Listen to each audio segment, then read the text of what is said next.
Welcome to Australian basketball history. Why don't we start with your name, where you're based, and how long you've been playing basketball. Okay, thanks, George. My name's Peter Sutherland. Most people call me Sutho, and I'm from Shepparton Basketball Association. But I also play in the Masters League with Wildcats, and I also play with Glen Park. Yeah. Fantastic. So, thanks for joining us today. We're really keen to walk through your basketball journey from your earliest memory through your time as a player and as a Masters basketball player. And of course, as an organiser, you are the president of the Greater Shepparton Basketball Association. As a consequence of all of that experience, we're keen to get your insights into Masters basketball. We're also keen to talk about your work, your family, your passions, your plan for the future. But before we do any of that, we're very excited about the return of the Shepparton Masters Basketball Tournament. It's finally back. Tell us about the event. Well, you guys at Myths and Legends, together with the Wildcats, you've risen the bar big time. And we were one of the early frontiersmen of Masters basketball. But we didn't realise it went down as well with people like yourself and the Wildcats who really enjoyed the Shepparton experience. We didn't realise that. And then upon learning that and learning the love that you guys had for that Shepparton tournament, we thought, wow, we better reignite this. And like I said, you guys have set the bar to a very, what I would call, welcoming experience, very belonging when you go to your tournaments. And so that's something that we need to be able to achieve with our tournaments, to have that sense of belonging, engagement, good fun.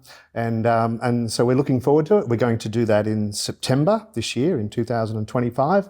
And we've ramped it up, where we have an all abilities program in Shepparton now for special needs people. And that's been such a success. And my goodness, it's just a beautiful thing to be involved in, to see those people walk out onto the court and be engaged in the game and love it. And the people love it too. People love seeing our All Abilities program.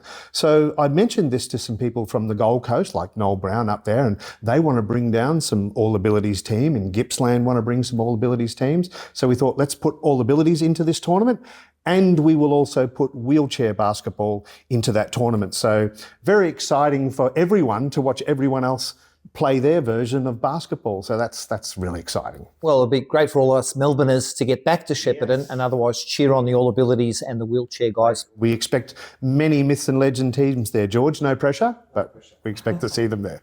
So, tell us about the facilities. Shepparton is really quite spoiled. You've got very good facilities. Tell us about where the tournament will be held. Well, we are blessed to have a council that's very active across the sports world. As you know, country towns have stereotypically run on football in the winter, football and netball in the winter, and then cricket and tennis in the summer. And in about 1972, basketball came to Shepparton. And we'd never heard of this game because at that time, basketball was netball. And so when basketball first came to Shepparton, it was called men's basketball. And we had a few American teachers that were in the area. We had a great volume of people, for some reason, came from Swan Hill, who were in teaching roles and whatnot. And basketball just took off really quick in Shepparton. And so then kids were coming to school and saying, oh, there's this game called basketball and it's this and it's that.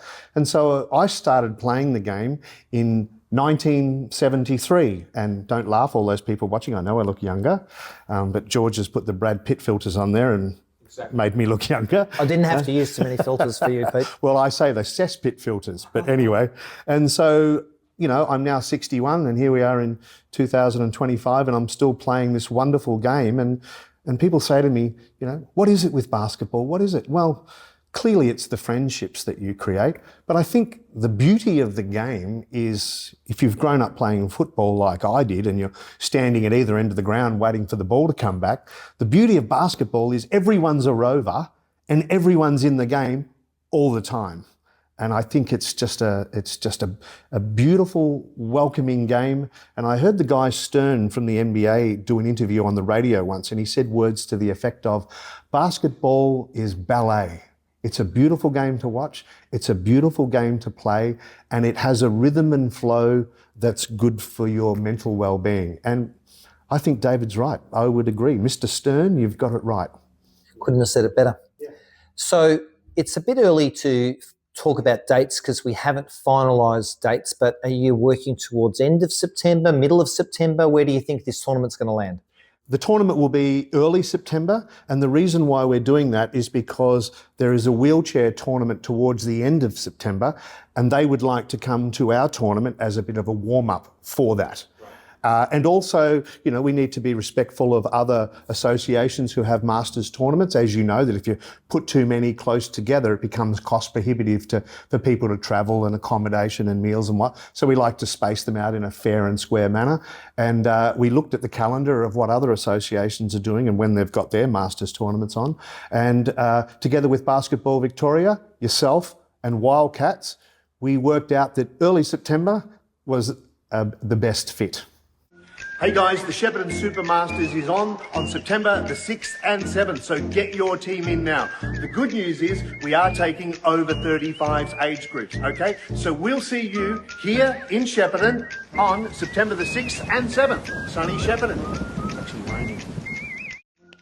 G'day, it's Sutho. We're here in the Shepparton Sports Stadium getting ready for the Masters Tournament on September the 6th and 7th. How do you survive this tournament? I'll show you how. I've got a bag full of goodies here and I'm going to nurse you through it. First of all, you're going to need some Voltaren. You're going to get sore. You're going to be playing 4 or 5 games, right? Get some Voltaren. Good for the knees, good for the hips, good stuff. Also, you might need some physio cream. What does it do? I don't know, but it's a beautiful pink package and it's got a lovely name, so give it a go. Also, you might need some Denka Rub. It's like deep heat, but better. Get some of that. That'll get you playing in first A-class NBA style. This one. Okay, now, you might be on the score bench. You've got your wife, your girlfriend, your mistress. Yap. Give yourself a headache. No problem. Get some Panamax, right? That'll cure that. And, of course, if you're playing crazy people like, say, Big Higo from the Wildcats, or maybe Crazy George, the little guy from Myths and Legends, you're gonna need a crash helmet because they can get pretty feisty out there. Get your team in now. The Shepparton Masters Tournament, the 6th and 7th. It's only a few weeks away. Looking forward to it. But tell us about Shepparton. If I'm coming to Shepparton for the weekend as a player or alternatively with my family, what should I try and do as a sort of bit of an activity? Where should I stay? What are the sort of some of the sights and sounds that we need to look forward to? As you know, Shepparton's a very multicultural town. The Greeks, Albanians, Italians, they've all brought a beautiful a food culture to Shepparton. So when it comes to dining out that night, we do have more on offer than a steak and chips. And we have a lot of Thai restaurants. We have Philippine restaurants. We've even now have a Vietnamese restaurant, which is very wonderful. And when you drive into Shepparton, on your left-hand side, you will not miss it. It's impossible. We have the new Shepparton Arts Museum, which is called SAM. And it's this massive $52 million building that's on the lake. That's worth going and having a look at. And before you get to Sam, also on the left-hand side is the Move Museum. And that's the Museum of Vehicle Evolution, which is Move. And all old classic cars, Ferraris, Lamborghinis, trucks, motorcycles. If you're an auto enthusiast, this is your nirvana to see the Move Museum. So it's not only the basketball, there is also a lot to see and do in our sunny little town of Shepparton. We can't really talk about the Shepparton tournament without talking about the Greater Shepparton Basketball Association. You're the president, and of course GSBA, the abbreviation, is the driving force behind this tournament. I think you've got 20 years of amazing basketball history. Tell us about the origins of GSBA. Well, the GSBA, the Greater Shepparton Basketball Association, used to be called the Shepparton Amateur Basketball Association, SABA. It started in an old army drill hall in the late 60s. And a bit like everything else, it was done as a training for football. So we had these ex-AFL stars, as we call them now, who moved to Shepparton in their career, and their football days were done and they started playing basketball. The Badminton Association went to the council and said, we need a better venue. And then when the basketball found out that badminton were willing to tip in money to create a venue, basketball jumped on board, and you know, basketball is now the 95% user of that venue today. So we put in money in 1971 and the stadium opened at the end of 72, so officially opened at 73. It was a 2-court stadium with a table tennis area, and then in 92 we added on another 2 courts, so now we have 4 courts, and all going well. If we get a good government. We have plans to put in an extra 4 courts. So that will take us to, on that one site, we will have 8 courts. And then we have a further 2 courts at the back of the stadium, about a 200-metre gap. And that takes us to a total of 10 courts, which are very nice courts. Very happy about that result. So thank you to the Shepparton Council and our Mayor, Shane Sarley. We love you. Who are some of those pioneering first members that either put Saba on the map or GSBA or those AFL players that you mentioned? Who are some of those personalities? That's a good question. And the beauty about it is that the people who created it are still alive today, which is so exciting. So we have people like Shane O'Brien, who was a president, treasurer, secretary. He came from Kerrang. We had a volume of people come out of Swan Hill. There must be something in the water in Swan Hill, which is people like Noel Brown and Speedy Frame and Ada Harris. And they were the driving force to take Shepparton where it is. We've had some successful players that have come out of Shepparton and made the NBL, such as Roger Smith, who played in Brisbane and plays in the Masters games with us now, which is grossly unfair. We need to give him the Dermot Brereton treatment at the start of the game. So he's been very successful. We also had Julie Gross, who played college ball. I think she was one of the first Australians ever drafted into the WNBA. I think I've got that right. If I've got that wrong, I apologise, but she's certainly a superstar. We've got Maddie Garrick, who's playing in the WNBL. We've had a New Zealand girl who was playing in Shepparton who also made the WNBL. So again, those founding fathers who created basketball in Shepparton are still alive. They still contribute. They still mentor me in being the president to bolster the future of basketball. We recently had a Back To event where all those people who came back, and I can only remember as a child, and here they are alive today and still supporting the GSBA. It's very impressive, really impressive. So we've spoken about some of the talent, some of the players, but what's some of the big teams that are in the GSBA? What's some of the big clubs? Yeah, we work on the club system, which came in about 1975 or 76. So where you went to school or where you lived would determine what club you play for. And then outside that, when we got outside the juniors, we then had various people put teams together. And that worked well. We have representative teams. We have the Junior League, an elite pathway. We also have the VJBL elite pathway. And then we have our senior men's team who are just playing one level below the NBL, which is very exciting. And they put their own team together out after COVID when funds were tight. And within 2 years, they won the championship. And then as a result of winning that, they've now gone up a level, which is a big league to play in for a town the size of Shepparton to have a team in that league. But they played their first game and they had a healthy win, and they've got a double header this weekend. And again, it sets the bar high for our little town of Shepparton that's punching well above its weight in the basketball world. It's game on this weekend when the GSBA presents the Ken Mustard MG Gators. Get up close and in the game with a cast of USA and New Zealand superstars who've teamed up with the very best from Greater Shepparton. The Ken Mustard MG Gators are at home this Saturday night. Tip-off is at 7 p.m. sharp. Get set for a big night of big-time basketball action. It's awesome entertainment for the whole family. It's game on with the GSBA Ken Mustard MG Gators. All thanks to these local sponsors. So how large is the association today? The association has about 1,800 members, and we haven't been able to grow it because we've got nowhere to play it. And so once we get these extra 4 courts, then we will see basketball just go through the roof. Apart from yourself, who are some of the other key personalities that are driving forces behind GSBA today? There's the old war horse that everyone knows, which is Tony Long. Tony Long's an ex-policeman, ex-detective, and he's quite a bold, bombastic character in the basketball world, who most people know. We've also got people that have been with the association for a very long time, like Mary Ann Barton, Robert and Ange Frame. They're still there, and now their children are playing. And so Speedy Frame, Robert Frame, we call him Speedy because he was a little superstar on the court.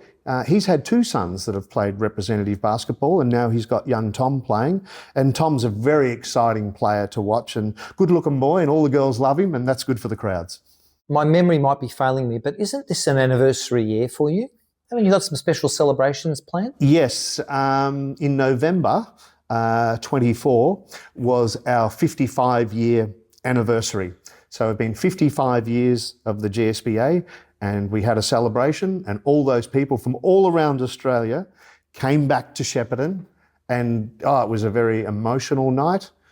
Some people are now aging into those health areas in life, but the love in the room, and the catalyst for that love was basketball.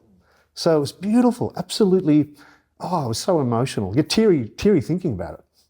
Finally, it'd be great to get some context. How large is the Greater Shepparton Basketball Association, relative to other country basketball associations and big cities? It's quite large, isn't it? It is large. And the good thing about basketball is those associations that are doing it very well are happy to share the recipe with our emerging associations who want to be like them.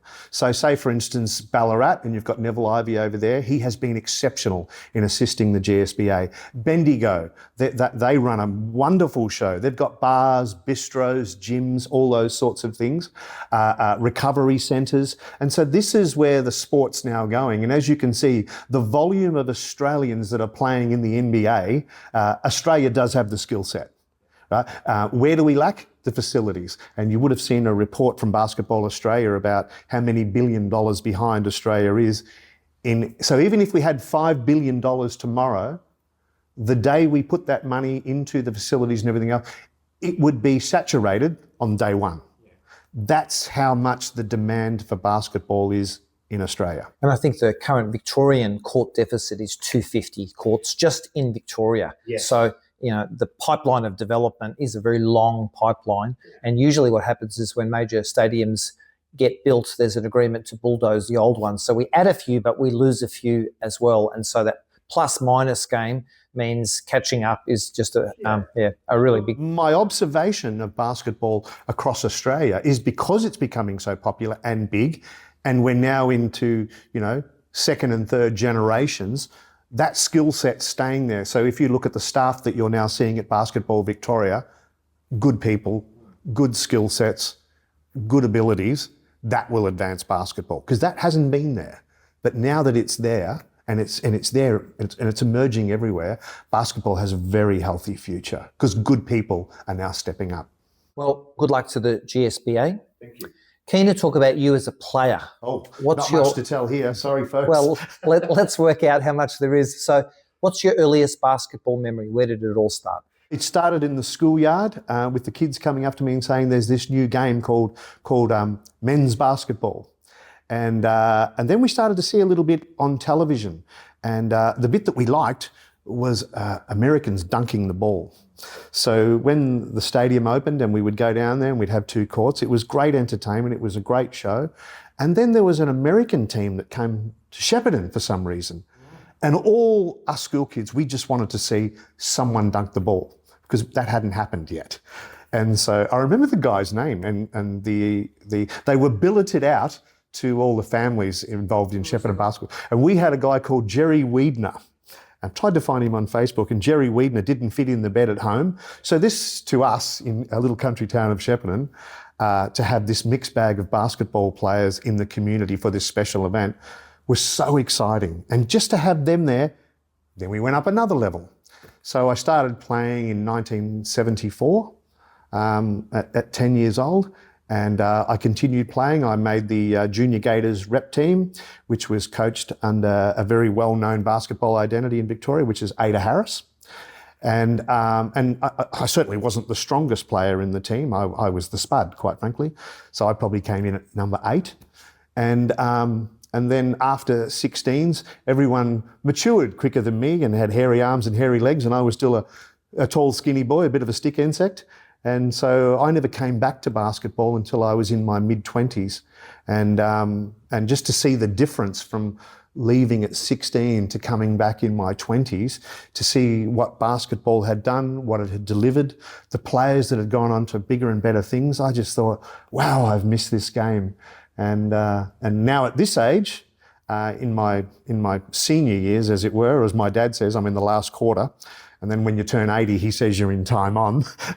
And so the Masters basketball, of which you guys are leading the charge with better than most, is just a wonderful experience to be able to be playing basketball at this age against like-minded people. Wow, what a blessing. Well, you make a big contribution on the court and otherwise to the Masters basketball community. But I'm just keen to rewind the clock back to your 20s. When you came back into basketball after your little hiatus, at what capacity did you come in? Was it a suburban team or what did you play in? Yeah, I just came back playing domestic basketball, but I worked in radio. I'm in the television industry. I produced television commercials. I was on radio for many years, and I suppose some people would say you got the gift of the gab or able to tell a story. So I started commentating the Champs League games, and I do it with a bit of Rex Hunt style, give it a bit of personality, have a bit of fun. My objective when I'm calling games is that I like to pump up everyone's tyres. So not only our own team, but the visiting team. And the first thing that I'll do is I'll go up to the coach and the captain of the visiting team and say, hey, come on, I want some dirt on your players. I want to know their nicknames, their hobbies, something that I can throw at them that I'll get a laugh out of, that it's all healthy. And so when teams come to Shepparton probably has the best crowds in the league. I'm going to say that we do. We have the best and biggest crowds, and they cheer from when the ball goes up to the end of the game. It is like the AFL Grand Final. The cheering, the singing, we throw out, because our team's called the Gators, we go and get a bunch of chomp bars, and we have chomp time, where we throw the bars into the audience. We throw T-shirts into the audience. We get everyone involved. We look for the oldest person in the crowd. We see who's travelled a great distance. So we shine a light on the players and the people. The whole thing is not about the association or pumping up someone's tyre. We pump up everyone's tyres, including the crowd, including the sponsors, and put a spotlight on them to make them feel welcome and to make them come back. So to give you an example of how passionate our crowds are, at our grand final, it was standing room only before it even started, and they were queued up around the stadium. And I got footage of this on my iPhone, which I should send you, which gives you an example. So the basketball Gators games are the hottest sports ticket in Shepparton, and it's the biggest entertainment in sports in Shepparton, by far. Even people who don't follow basketball or know the rules of the game, they are overwhelmed by the entertainment values and how you're immersed in the game on the night. Shepparton crowds even cheer for the other team. That's the passion of basketball in Shepparton. If we all wound the clock back to when you were in your 20s, what kind of skill sets were your own personal skill sets? What would we have seen Sutho doing on the court back in those days? Well, Ada Harris, because I was left-handed, Ada Harris taught me the bring the ball down with your right and make it look like your right and let them think that you've got a strong left hand, where I was actually left-handed. So that was good. And when I first started, I was one of the taller players on the team at 6 foot. But as I said, as I came up to 16, then everyone else started maturing, and then I became the short, skinny boy. But yeah, certainly being left-handed was very good. And they talk about a basketball IQ, where as a junior, I didn't really understand what that was. But later on in life, you learn it's about, reading the play better, understanding the combination of who's on the court and what their strong points are, and trying to manage the ball to get it where they want it. That was what I learnt from Ada Harris. What would you say is your best young man performance of all time? There was when I was 34, I came alive again in playing the game. And we had that many people wanting to play Gators representative basketball. We actually started 2 teams. And I was playing the odd game in the second team as a 34-year-old, which was quite a blessing for me. I was quite chuffed that they felt that I was capable of playing at that age. I know everyone else does, but as a spud to make it. I was quite impressed. And again, quality people, lots of love, lots of sharing, lots of appreciation, lots of respect, and which I think is across basketball in general, most cases. And I think that's one of the beauties of this game. Yeah. Did you have a GOAT or a hero that you aspired to be like or idolised? Well, I'm the Michael Jordan era, and when the Bulls in that, those early 90s games when they were just smashing it, the characters on the court, Michael Jordan was God, Dennis Rodman was a character, John Stockton, the mailman, and you'd hang out for those games of the Bulls playing the Jazz more than others, just because the volume of characters all on the court at the same time. The commentators were great. It was a wonderful experience. And, I know now that we see is he better than LeBron or is LeBron better than him? Well, my view on that is that Michael Jordan was playing in a rough and tumble era where if you were too good, they would give you the Dermot Brereton treatment and belt you. Yeah. So now when I see LeBron James just walk through the centre of the key and no one touches him, I'm thinking Karl Malone would not let that happen. So I just think Michael Jordan played in a tougher era where now there's a lot of koala bears on the court where they're all protected species and no one's game to touch them because they're worth so much money and so on and so forth. So yeah, that Michael Jordan era and those players around, of course we can go back to, to all those stars from the 70s like Kareem and Bill and so on. But the Jordan era just took basketball to another level. And clearly Mr. Stern played a big part in bringing back the entertainment values to what he called ballet. So when did you transition to Masters basketball? Do you remember your first Masters basketball league or tournament or event? Yes, I got a phone call from an ex-policeman in Shepparton who was living in Melbourne, and he said, my cousin's got a team coming to Shepparton to play a Masters tournament and they're looking for a ball handler, and I've suggested you. And I thought, oh, wow, that was Glenn Gibson. And I said, oh, thanks, Glenn. I'm pleased that you thought of me and thought that I would be a fit. And then when that team came to Shepparton, there was a guy in that team who is a little bit of a hero to me, I must be honest, which is John Urquhart. And John Urquhart and I have been playing basketball since we were 10, but always against each other. And John is still a good player. John is an amazing basketball player. In 2025, at 61, he could play A grade. I'm playing with him later tonight. Oh, there you go. Yep. So to be playing in a team with John, that was a blessing. That was wonderful. And we get on very well. We have a similar sense of humour. And for those who know John's big on teams of gentlemen. So you might be a good player, you might be this, you might be that, you might be a friend of someone's. But if you're not a gentleman and you're not behaved on the court, or you use questionable language or have a challenging attitude, you're not a fit. And that's one of the things that I've learnt. I grew up in bands and, playing in pubs and clubs. And a person said to me at the time, Paul Barris, he said, good blokes make good bands. Good players become difficult.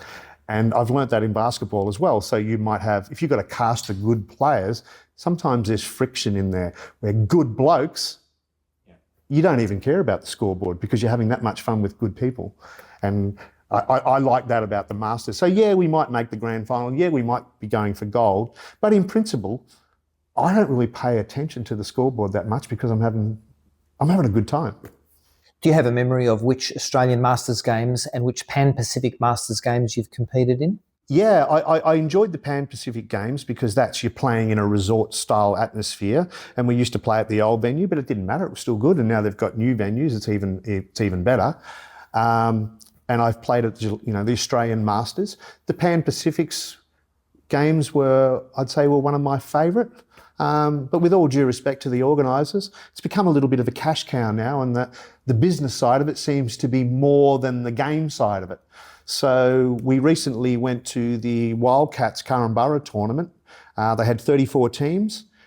The town was embracing to have you in town.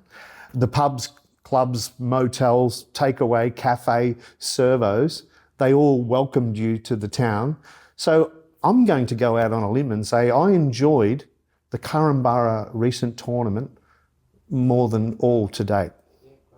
I know that's a bold statement, and I know when you play at Cairns and you get to play against Chris Anstey and those sort of guys, that's great. But that one, there was a lot of welcoming spirit, not only on the court but in the town. Will you be at the Australian Masters Games later this year in Canberra? Not sure. I don't see Canberra as a resort town. I see it as a political town. But I notice FIBA have said to Basketball Australia, which has then gone to Basketball Victoria, that Masters is emerging and needs to be catered to. So I also see that there's ex-players like Fitzy, who played in the NBL here. He's now living in Bali and he's been there for 10 years. And various people like Steve Breeny and so on, they're organising tournaments in Bali. So to play in paradise, that's of interest to me. But I didn't answer your question about Canberra. Don't know. That's all right. We might be able to talk you into putting on a Myths and Legends jersey. Oh, look out, trader. Okay. What is it about Masters basketball that you think helps us blokes and also the women that are involved in it from a physical perspective and also from a mental health perspective? Tell us about your thoughts. It's interesting because on the weekend at the Curramborough tournament, we were sitting on the side and someone had their iPhone out and they said, oh, there's a stat there that says over the age of 65, if you break your hip, you are likely to pass away within 2 years. And I'm like, oh, that's a concerning stat. And then John goes, yeah, but those who continue playing sport live a healthier life.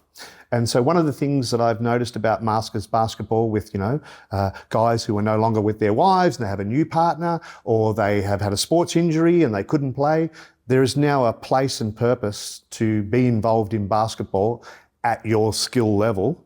And whatever your skill level is, you will notice in Masters basketball that the opposing team will accommodate that.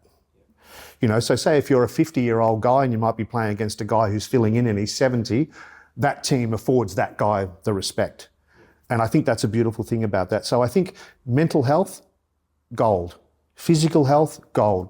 Relationships, meeting new people, going to new places.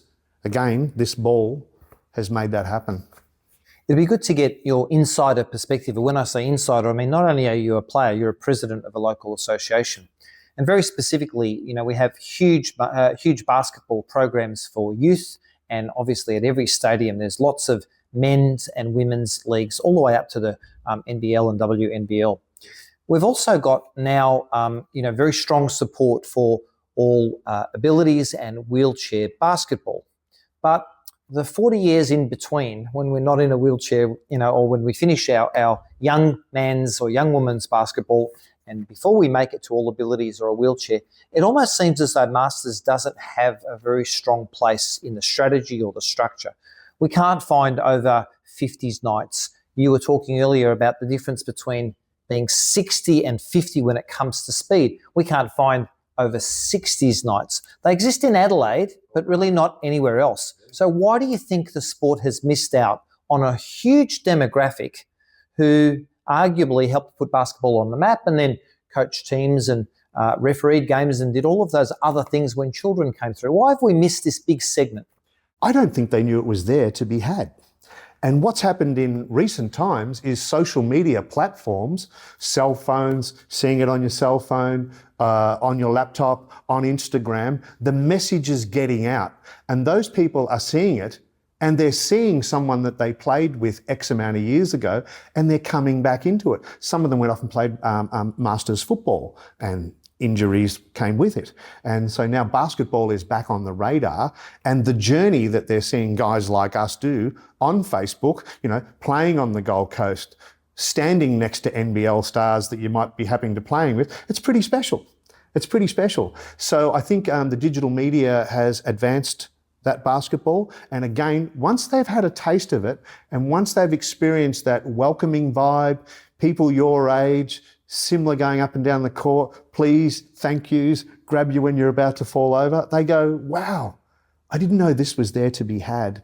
So maybe we've got some marketing to do in that sphere, George, where we point those things out, which they may have not have thought. Maybe they're just looking at it as one-dimensional, as in playing the game like we always did. But now the game's probably half of what the equation is in playing Masters basketball. It's very social, very friendly, probably like going on a golf trip. Get your friends together and you do this, but I can't hit a golf ball, so this one's bigger, so I'll stick with this. So though, we're keen to talk about what you do outside of Masters basketball and outside of your presidency of the GSBA. What do you do for work? Tell us about that. When I left school, I started in television as a news cameraman at 16, and I've been in television production all my life. And I worked in Bendigo for 12 months. Then I left and went to the UK, lived in the UK for a while. After the UK, I went to the States, San Francisco, and then I came home. Started in television again back here in Australia. I got married in 1990 to Sue, who's a regular. Yeah, Sue likes all the characters, and my wife has made great friendships through. And she used to play herself, and I'm trying to get her back into it. And then in 1992, we had our first son, who is now 32 years old, and with his fiancée, they're expecting their first baby in May, which is very exciting. And then my youngest son, he's just turned 30, and he has triplets. And so they've just turned 4. And we have a little holiday house in the mountains where we ride dirt bikes. I've got a Honda 450X, my sons ride KTMs. And again, it's a bit like Masters basketball, where we have so many guys with grey hair like me who still want to ride a dirt bike, and some of them race through the bush, some of them it's point and giggle.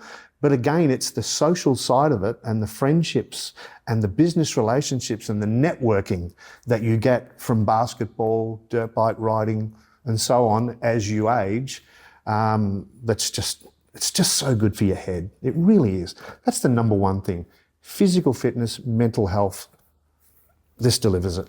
Peter, what's the name of your business? I think it's okay for us to give it a plug. Oh, okay. It's called Alchemy Media. And some of the work that you may have seen that I've done, I've made television commercials for Metricon Homes, Dennis Family Homes, Sid Chrome, DeWalt, Fat Max.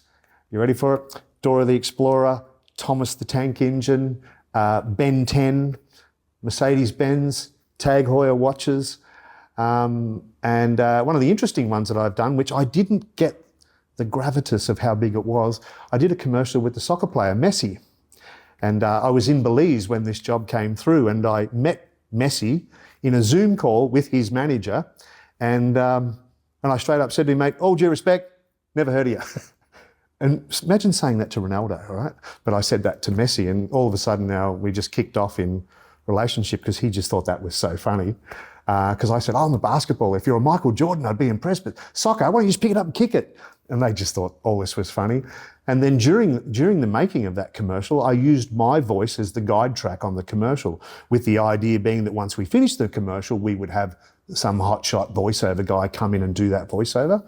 And I did that. I used Steve Britton, who does, Triple M, all those voices, Australian Grand Prix, that guy. And when I sent it back to them with the new voices on it, they go, no, we want the original voice. And I'm like, oh, well, he's hard to get hold of, very expensive. And it was me. And so I ended up doing the voiceovers on all the Messi commercials in English-speaking countries. So that was really overwhelming. That was awesome. So, Peter, I've got to ask the question, where does the magic come from? How does a bloke in Shepparton pull gigs, advertising gigs, with some of the world's best brands and some of the world's best luxury brands? How does that happen? I've always seen television commercials growing up, especially in the 80s, beautiful commercials like, a hard-earned thirst needs a big cold beer, and the best cold beer is Vic. I always saw them as little mini 30-second movies, and I loved it. And so I started, on the weekends, I would make television commercials for businesses that I knew, and then it just grew and grew and grew. Then I started doing stuff for the motorcar company Mitsubishi, and I picked up the Mitsubishi retail advertising in 1999. It was $14 million a year. And I had that for 2 years. And then as a result of that, I thought, wow, then I did some work for the Disney Channel. And if you're working for the Disney Channel, it's like being a Formula One driver and they say, oh, who do you drive for? And you say Disney. Oh, so then that opens the doors up. So I went to the Nuremberg Toy Fair in Germany. And I walked around like Hansel and Gretel, throwing out my show reel to see, what fish I could catch. And then one night I was standing at a bar at a motel in Germany, and there was a lady there from Mattel. And a friend introduced me to her and said, "Oh, you're Australian, she's Australian." And she goes, "Oh, have you got your reel?" And I played it off my phone. And I'm playing her my reel, and she goes, "Oh, I've got some work for you." And then my wife and I are sitting in a cafe in Prague, and she goes, "Oh, someone's just put 300 grand into our account." And it was Mattel saying, "Oh, we'll chip away at this." So I'm like, God, that's a lot of trust. Obviously, they've done their homework and knew who I was. So once I started doing work for Mattel, then I started picking up a lot of toy companies along the way, like Hit Entertainment, which had Thomas the Tank Engine and so on. Did some work for the what's the rugby league called in Sydney, the NRL? I did the figurines for them, and I did the figurines for the AFL, and that actually won a Krusty Award from Matt Groening, who created The Simpsons. So yeah, that was pretty special. So Peter, if we've got a growing audience for this channel, and most of them are either retirees or otherwise still involved in that sort of apex part of their career. They're running businesses or they're running teams. If they feel compelled to reach out to you for some advertising or otherwise put $300,000 in your account, how do they make contact? Absolutely. Call my cell phone, as the Americans say. Call my cell, 0418 575 337, and happy to share some things, be it commercial-wise or for your basketball association. And in fact, George, I've sent you a commercial, just a little cheapie. Gators commercial. That's it. We'll include that in this reel. Yeah, and it was a little cheapie that we just threw together for the association, because when we have a group of sponsors that put the game on the court for us, I like to showcase that brand and that name out into the public. And when you go, if you're in a regional market and you go to your local television network and say, "We would like to do something, what can you do for us if we came up with X dollars?" They'll invest in that sport. So that's a good thing to know. Have a chat to your local television network. They will invest in your, yeah, absolutely. They've never said no. Well, we mentioned Sue and we talked about her, our greatest Masters basketball supporter, but I don't think you mentioned your boys' names. So shout out to your boys very quick. My oldest son, his name's Jules, Joolz, and my second son, his name's Khan, Kahn. Long stories in both those names. Shout out to Jules and Khan. Thank you. Hey, Pete, thanks so much, Sutho, I should say. Sutho, thanks so much for spending some time with us. We really appreciate it. We appreciate all of your energy around the Masters basketball community, and we're just delighted that the great Shepparton tournament is coming back this year in 2025 in early September. It's going to be amazing. Yeah, well, thank you, George. And as I said at the start, myths and legends have lifted the bar for all us to aspire to, and other associations need to know that it's not a one-horse show. Myths, Wildcats and all those want to be singing off the same song sheet and acting in each other's interest. So we need to start that conversation. And George, I've watched a number of your videos with Parky and what's his name from the Gold Coast? Refresh my memory. Andre Moore. And I've found them, I've had lots of learnings in watching these videos. So I commend Myths and Legends for this initiative. It's healthy for basketball, and healthy is what it's all about. Yeah, well, we love what we're doing.